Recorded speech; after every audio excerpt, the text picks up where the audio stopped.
How much planning have you done for your marriage?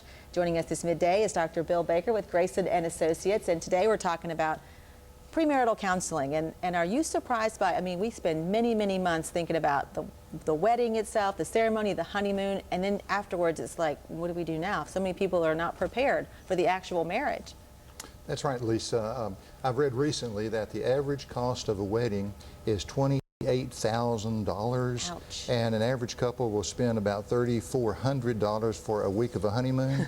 And yet, in contrast, very little attention is given to preparing for the marriage itself, and that's what premarital counseling is all about. And how important is it? How vital is it to the relationship? Well, as I think of marriage, it's not a short trip or a brief excursion. It's a lifelong journey. And any lifelong journey requires a great deal of preparation. And when I work with couples in premarital counseling, I try to do a couple of things. I try to help them identify and resolve the question marks they have, so they hopefully will prevent making what could be a major mistake. And also, I try to help them to prepare for what hopefully will be a meaningful marriage. The counselor, in a sense, is like a personal relationship travel guide. So you're like yeah, I can see that in your analogy, sure. What impact does it have? Doing this before you get married, talking about these things, what kind of impact does this have on preparing for marriage?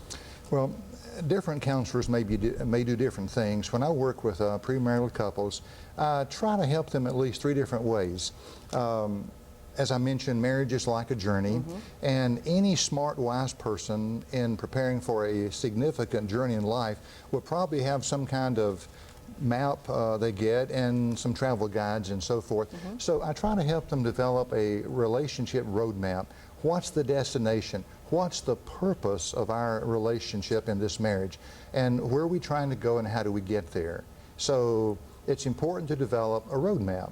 And then we have to define the rules of the road.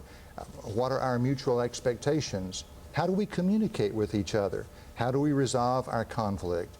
And then thirdly, I try to help them to determine their resources, their strengths they bring to the table, what kind of support system they have.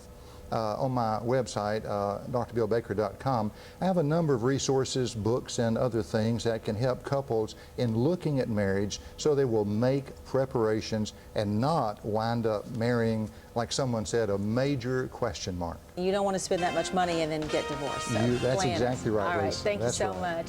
Stay with us. Bettina Bowden has a final look at your forecast when we come back. You're watching NBC 13.